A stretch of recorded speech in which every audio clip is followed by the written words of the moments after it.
Hi, everyone. Welcome back to another episode of the Roaring Twenties. I mean, door to door. How are you? We have a very special episode today. I feel like all of our episodes are special, but this one is super special because we are talking about the Beautiful Little Fools by Jillian Cantor, which is a retelling, in a way, of The Great Gatsby. Hence, this, the 20s. And we're so excited to have Jillian with us today. Roaring 20s. Retelling, in a way, The Great Gatsby. Who's got Facebook on? Now it's on, right? Okay. Anyway, we're the Library Love Fest team. I'm joined by my esteemed colleagues, Lainey Mays and Essie Ramirez. Essie is the newest addition to our family, and we're thrilled to have her here. And I'm going to turn this over to Lainey to introduce our esteemed author, Jillian Cantor, author of many books, Beautiful Little Fools being her latest. And it's quite a stunner. So sit back, relax, and join in the conversation because this is going to be a lot of fun. Whether you've ever read the Great Gatsby or never read The Great Gatsby, this is a hell of a book. So Lainey, over to you to introduce Jillian. Yeah. Well, thank you, Jillian, for coming on. You were at Day of Dialogue, and that was super fun. I know a lot of people enjoyed hearing you, so I know that they probably have their questions ready after that discussion. But I'm going to do a quick intro. So Jillian Cantor has a BA in English from Penn State University, an MFA from the University of Arizona, and she's author of award-winning and best-selling novels for teens and adults, including The Hours Count, Margot, The Lost Letter, and Another Time, and Half-Life, which we had you on door to door for Half-Life, and that was super fun to talk about. So you guys can rewatch that. But born and raised in a suburb of Philadelphia, you currently live in Arizona with your husband and two sons. So we're very excited to have you discuss Beautiful Little Fools, which is, like Virginia said, the reimagining of The Great Gatsby, and told through the women's points of view. So before we get on to any questions, can you tell us more about the book and kind of the behind the story of the book?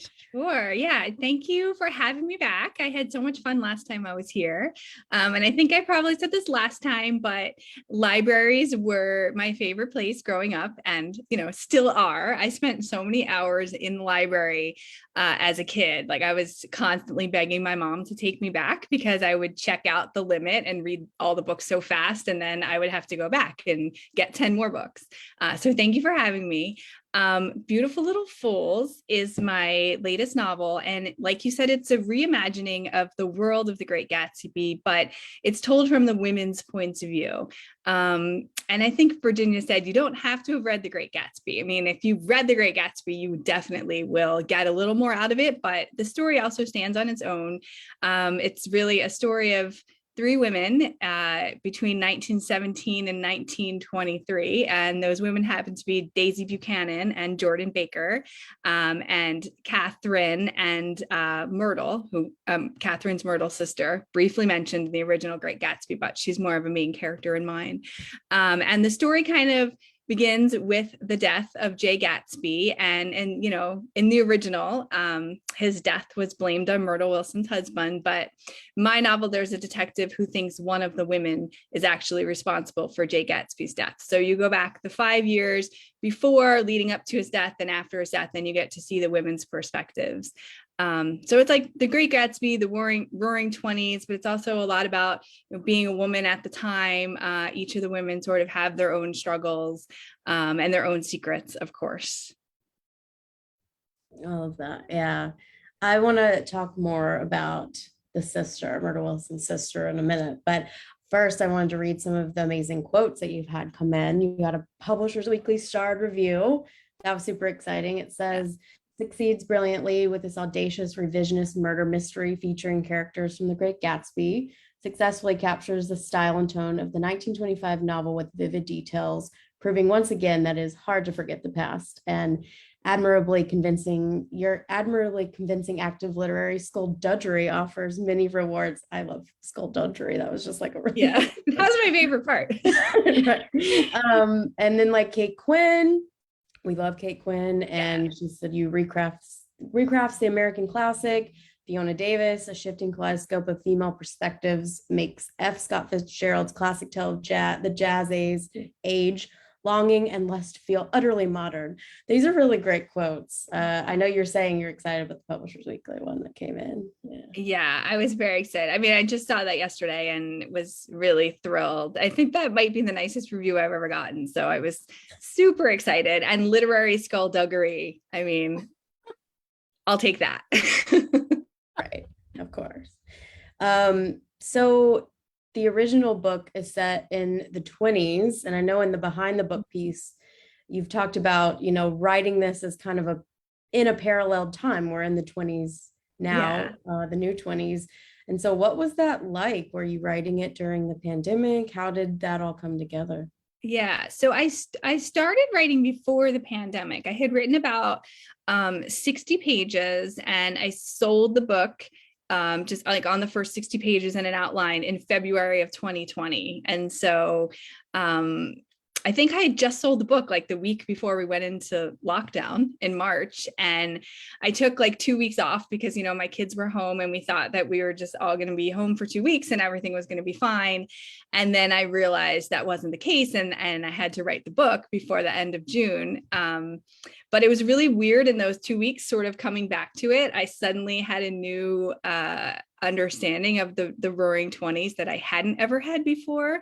It's like I knew what the Roaring 20s were, and I knew that there was a flu pandemic in 1918 and 1919, but it's one thing to know it, and then another thing to sort of be living through almost a parallel pandemic and be writing the book and just thinking about all the sort of like revelry and partying of the 20s and what that was in response to. So I definitely felt like I had a different understanding of that. And I also really wanted to work the flu pandemic into my novel, which I originally hadn't thought of. And it ends up just being a few lines because there's like, you kind of skip around in the years and the times I'm focusing on, there weren't really outbreaks of the flu, I realized when I lined it up historically. And also, my characters are careless people, as we know from F. Scott Fitzgerald. I thought, well, this probably wouldn't have worried them as much as it would some other people. So I did find a small way to get it into the novel. But it was something I hadn't really thought about when I first imagined it. There's a great behind the book piece essay in Edelweiss, and I know Lainey or Essie has put it into the links here, so you can all read it later. But can you talk a little bit about that? Because I found that so fascinating. How, I don't know, this just seemed to be in your back pocket for a long, long time. This story. Yeah. I mean, I've always loved The Great Gatsby. I think that, I read it for the first time in high school and then I read it again in college, and I actually still have my college copy. It's sitting on my desk. You can't really see because of my cool background that Lainey gave me, but I just it's one of those books that I just kept with me and that I would reread every few years. And I don't really reread too many books. I read a book once and I'm done, but The Great Gatsby I would always come back to. And I think it was something that's always fascinated me about writing in general is just thinking about point of view. And I think about that in all of my books, who's telling the story and how does that change the story? And in the original Great Gatsby, Fitzgerald chose to have Nick be the point of view character, and Nick's the outsider. And so we're getting this outsider's view of this world. And that choice has just always fascinated me as a writer. But I would definitely read the book and I would want to know more about the women. And I think, I finally said to a friend of mine, like 2 or 3 years ago, I really want to retell The Great Gatsby from Daisy's point of view. And she's another writer and we go to lunch sometimes and we talk about ideas. And she was made me promise before I left lunch that I would write this book. And it just a few weeks later, I saw an article, I think it was in USA Today, talking about how the copyright was about to expire. So everything sort of clicked that maybe this was the time to tell the story that I had always thought about. And I went from there. So, it took some turns I didn't expect. I was writing it during the pandemic. While I was writing it, there was a wildfire behind my house. We had to pack and almost evacuate. And so I feel like all of that ended up sort of thematically in the book as well. There's a lot about what it means to have a home and what it means to be home. And so I think I was thinking about all of that stuff in my life at the time. But I mean, it was definitely a book I always thought about and knew well. Yeah. So why Catherine? Why not Myrtle's story? I mean, that's a little bit leading for the obvious reasons, Yeah. but I just wonder why you chose to kind of focus on someone who wasn't in the book much, the original. Yes. So Catherine, I think, is in The Great Gatsby twice. We see her in the scene when Myrtle has a party at her apartment and Tom punches her in the nose and breaks her nose. For those of you who remember Gatsby, Catherine is in that scene. And then we see Catherine near the end. She goes to the morgue to identify Myrtle's body. So we barely know anything about Catherine. And I liked the idea that I could really make her my own, even though she does exist in the original. So I liked that. And also, I think this book is about sisterhood and friendship, and I write about sisters a lot. I have a sister. I love this, exploring the sister relationship, and so I wanted to explore that with Myrtle and Catherine. And then Daisy has a sister who I made up as well. She's not in the original, but that comes into play in the book. But I liked that I could make Catherine who I wanted her to be, since Fitzgerald really didn't tell us anything about her other than that she had red hair. So that's what we know about her. And she comes to that in my book as well, but she has her own. Well-rounded. We got it. Well-rounded. Yeah. You didn't have to tell us anymore. I really love how you wrote this as a way to hear what the women were thinking and just the woman's point of view. Did you ever change your mind about what you thought they were thinking while you were writing this book? I mean, did you ever change paths with that? Yeah. I really didn't. I knew from the beginning. I think when I decided I was going to write this book, I sat down and wrote out a synopsis, which I usually struggle with and is very hard for me. But for this book, I just knew. I sat down and wrote it out, and the book stayed from that original synopsis. I never strayed from that. The only thing that changed from that is the last chapter of the book. I did not add until after I wrote the first draft, and my editor read it and she was like, the ending's not right. And then I realized I needed one more chapter. So that was something that came after the first draft, but everything else was pretty much, I don't know. I just knew it. I don't know how I knew it. I just did. How did you feel about that? About when you thought it was done? I mean, then where did you go from there? What was that like for you? Well, when she first said it, I was like, no, it's done, but then I like had a conversation with her and listened to what she was saying. And I was like, oh, she's right. It took me a minute because I had it so solidified in my head. And I think the way it ends now is the right way for it to end. And I'm like really glad that she told me that.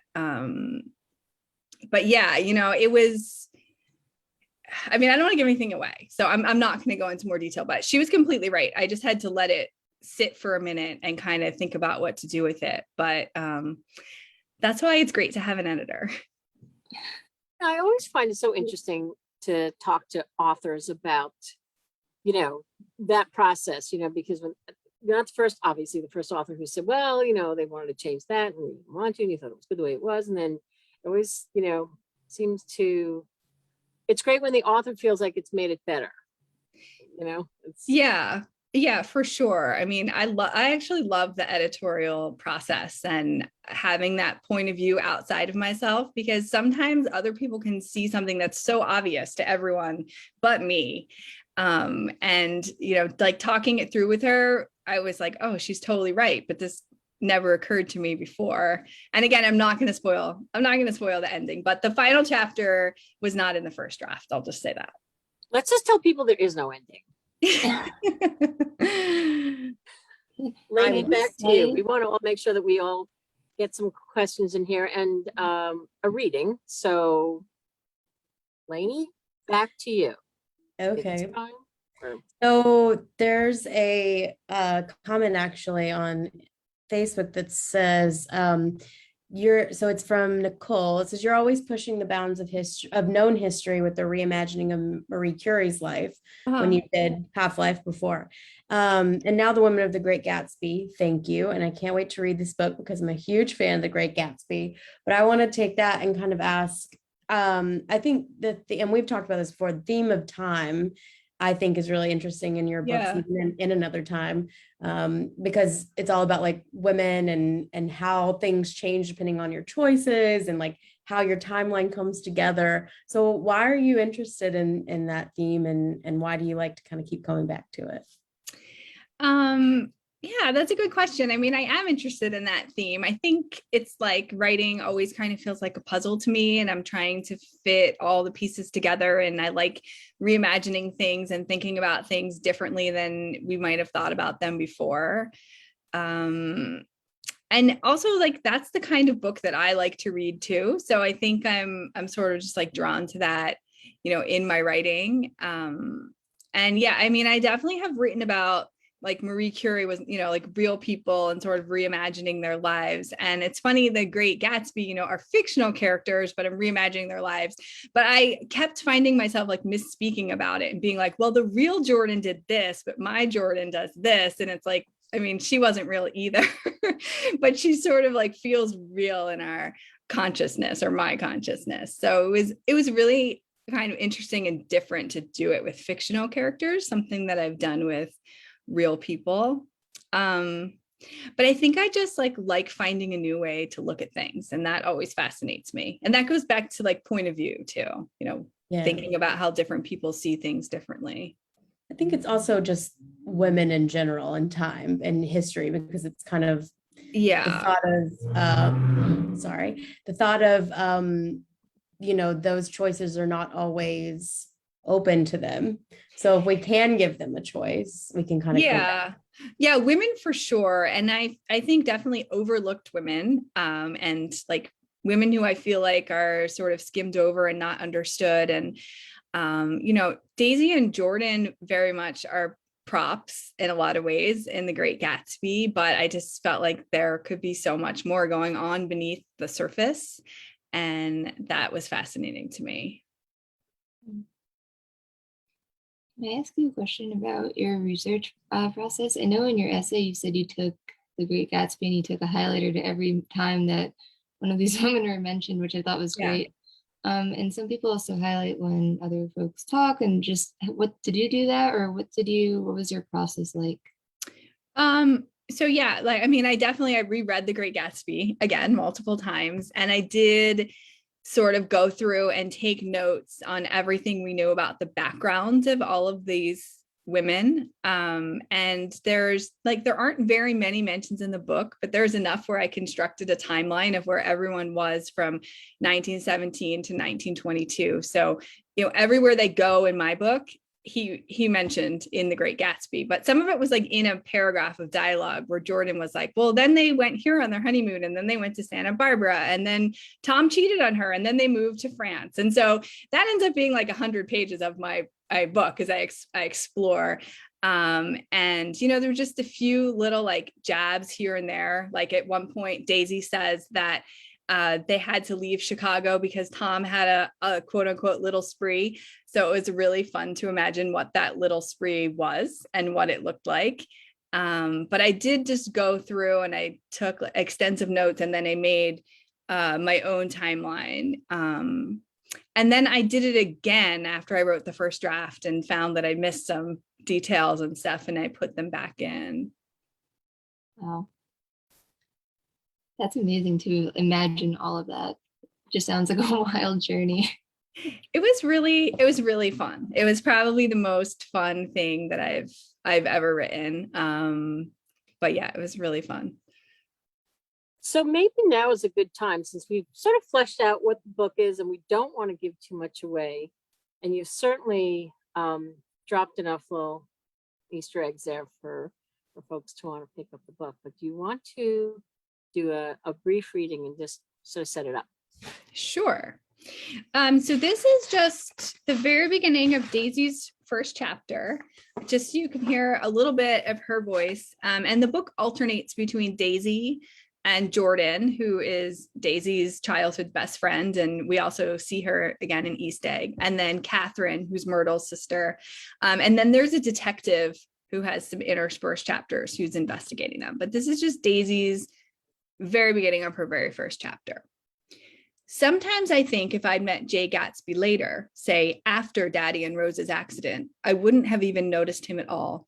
I think how the whole entire course of my life and his might have turned out differently.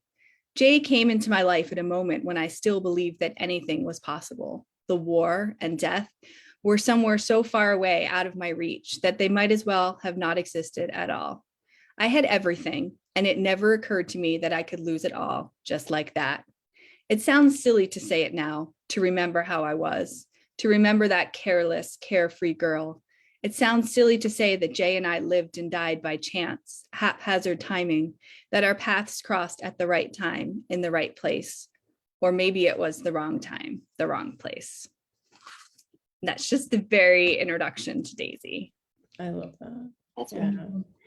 Can you talk about the title some more, like where that comes from? Yeah, so there's a line in the original Gatsby. Daisy tells Nick that when her daughter was born, she's upset that she had a girl, and she says, I hope she'll be a fool. That's the best thing a girl can be in this world, a beautiful little fool.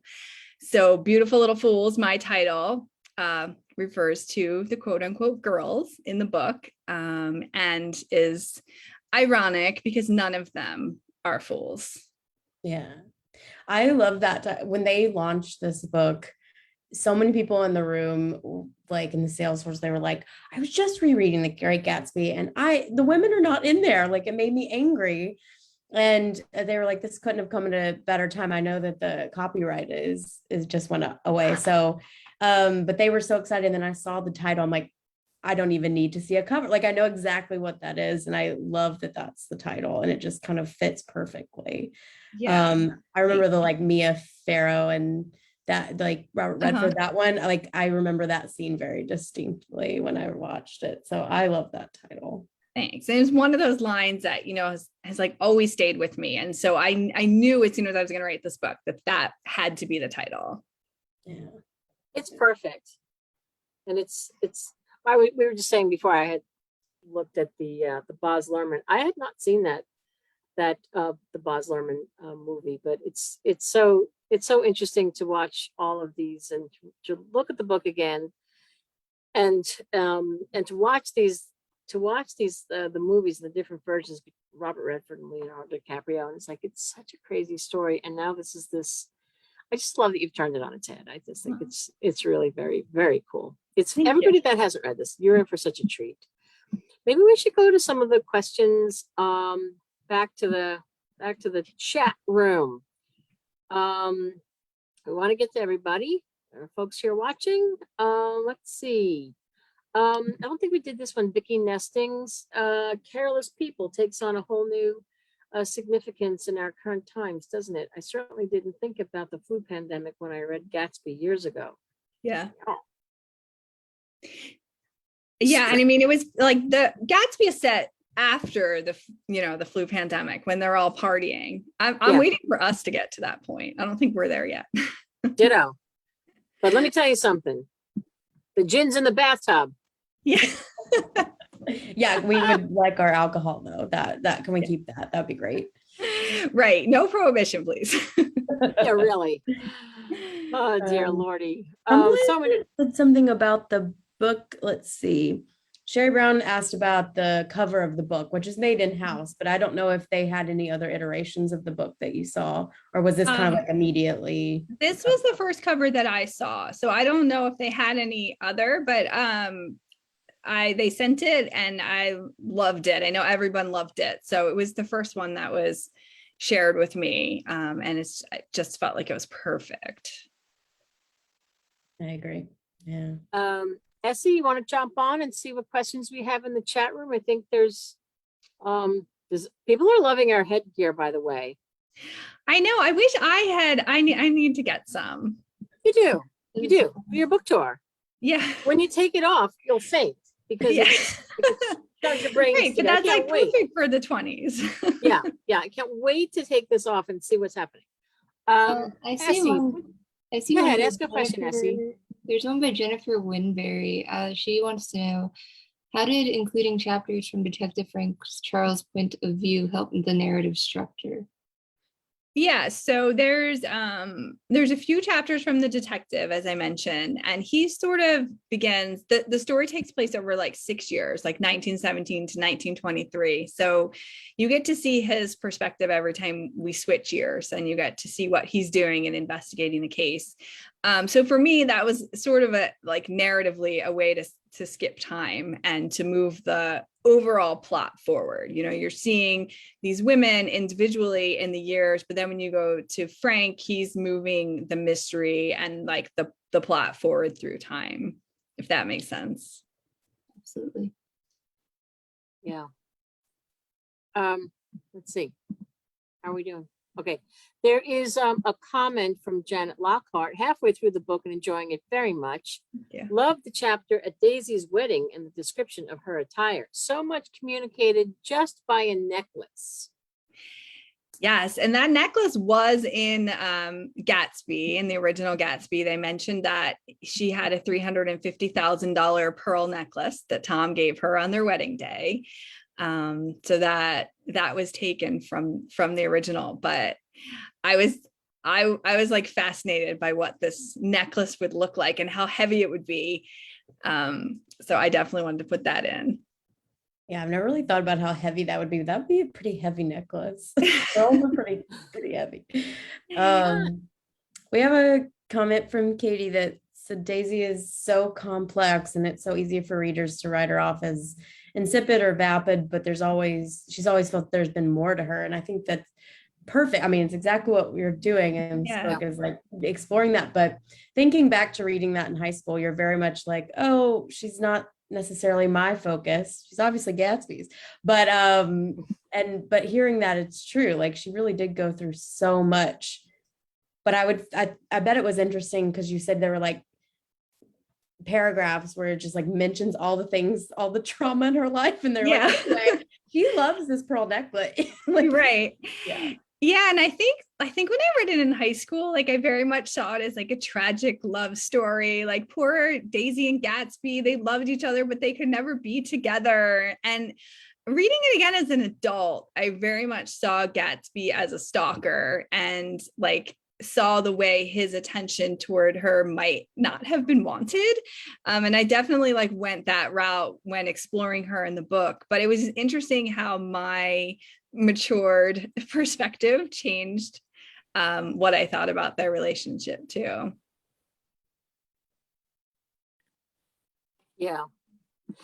There's some, and going back to the subject of your research. I mean, we love all your books, and you're just so much fun to talk to because you learn so much with each one of your books. But Half-Life, can we just talk about Half-Life for 1 second? I know we're talking about Great Gatsby, but oh my God, Half-Life was such a I don't know, just that, you go left, you go right. And the research that went into that book had to be enormous because you really, give a great broad sweeping view of her life. But then what would have happened had she not done the things that she not followed her calling, really, right? Yeah, I mean, there was a lot of research in Half-Life, and I mean that was about Marie Curie and kind of looked at like a sliding doors approach of her life. What if she had made one different choice as a young woman, and then you get to see how her life played out and how it might have played out. But I mean, that was a lot of research because it was a real person, with real events, and Beautiful Little Fools in a lot of ways was less research or just much different research. My research always like going back to the source material. And I did read, I read some like literary criticism of Gatsby and, read stuff about Fitzgerald and the time and stuff like that too. But it wasn't the same intensity of research as Half-Life was. Yep.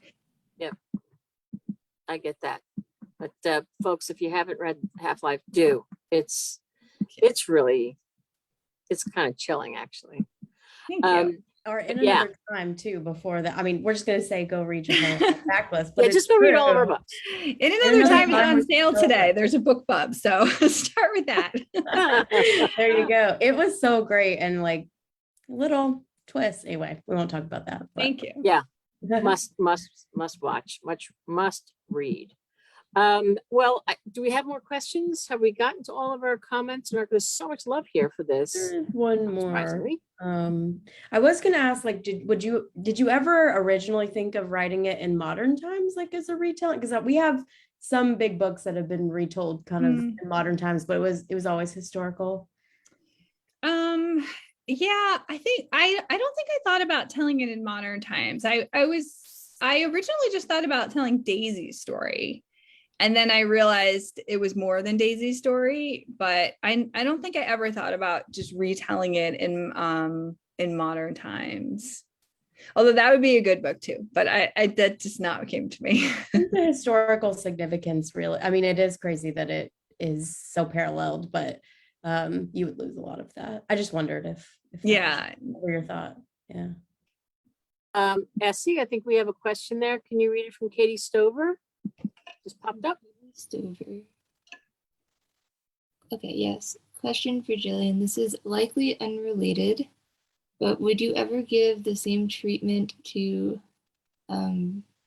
Brett? I'm assuming in Hemingway's Sun Also Rises. I guess I asked because I always saw the connections between Daisy and Brett. I love The Sun Also Rises, and I actually think the copyright on that one is coming up next year. I just saw that.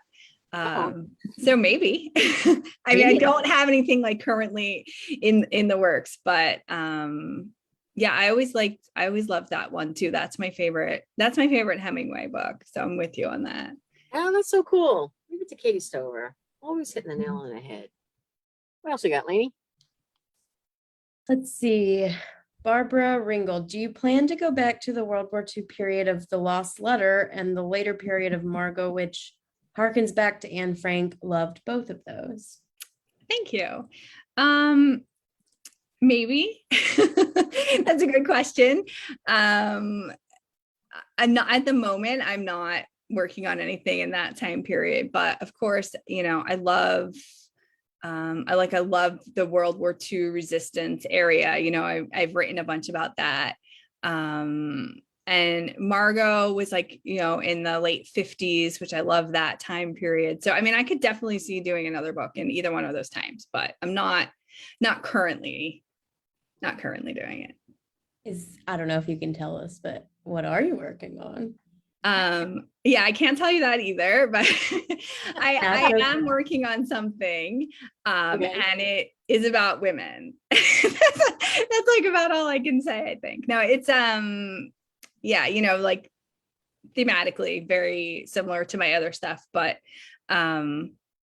it's very early, so I can't really say anything. Is it about a library marketing team and publishing? Is that what the book is about? It could Probably. be. It's a thriller. Definitely a thriller with like amazing costumes.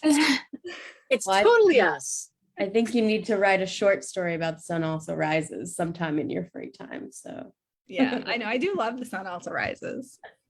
you could just have a whole backlist, and like they could use them as companion books for every book they read in high school. Just I mean, yeah, I could. Good. Well, I tell you, it's been such a strange time, having, of course, in general, it's been just such a strange time, the last year and a half. Yeah. Off the charts. Yeah. Never uncharted waters here for all of us and for everyone. And so, but over and over again, we hear from authors what a strange time it is to write. Yeah. Under this cloud, there's this big veil, and it's like it's just sort of affected people in lots of different ways and in their writing. And so there's some weird parallels here going on between today and 100 years ago. So it's interesting, sadly, but I think that this is a great great distraction and a great way to look at this classic in a really different way, and in a very illuminating way, an empowering way, really, to hear from the women and to see it from their point of view.